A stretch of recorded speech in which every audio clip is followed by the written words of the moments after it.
Hey, it's Topham and it's Things Thursday. Today's thing, one of my favourite things, Dark Souls. I love that game so much. And it is remarkable. It's one of my favourite games I've ever played. And maybe it's because of the difficulty and that it is so rewarding, and that the rewarding side of it really makes it feel so incredible to play. The fact that it is so rewarding when you beat the bosses, beat the game after struggling for so long, really lends itself well for the game to be legitimately challenging. So that box is relatively empty at the moment, as the case for the game is elsewhere, and it also has an art book with it. This art book. Now, what's in here is both the behind-the-scenes DVD, the soundtrack to the game, which is awesome, and probably worth checking out just because the music on it is so remarkable. But inside you've got character designs and clearly concept art pieces. I know that there's a book related to it as well that has all the concept art in it.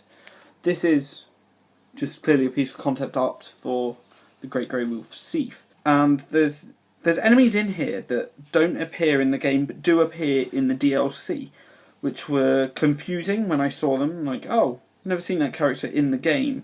I'm thinking of Marvelous Chester specifically, but I'm sure there's one or two others in there. And the game itself is huge. I say huge, it's very intricate. It's very well put together. The game is tough and challenging in the way, I want to say level design, but really there's multiple paths you can go and it's not specifically levels. The way it's set out, it just lends itself to tense times while playing.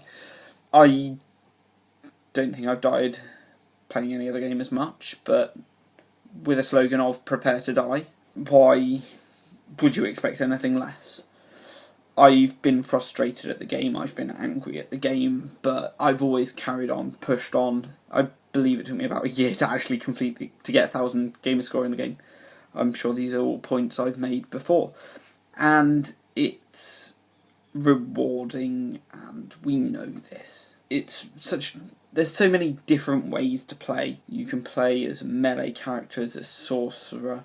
When you've got melee, you've got different kinds of melee. You've got dex-based for countering and high critical damage, and then you've got strength-based where you're just going for all-out hit as hard as you can, highest damage per swing. It's all very interesting, and there's all the stats, and there's all the online play as well, which is a challenge. I don't think I've had many online experiences, as my internet is terrible, so matching me with other players is difficult.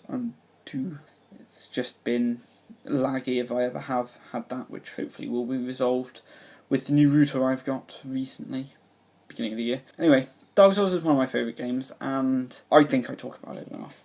I think I talk about it too much, to be honest, but I still play it all the time, and I don't think I've ever invested myself in a game that much. I know that it took me 80 hours to complete it the first time through, and it took me another 80 to get all 1,000 gamer score. That's because I started a new character. I lost the original set of characters that I had as my Xbox died and I got a new one. And yeah, it's been out for 2.5 years, and I cannot wait for the next one, which comes out tomorrow. I'm really excited for that too. There's a video about that next week. That's all from me on Dark Souls. I could talk so much more about it, but I'm not going to.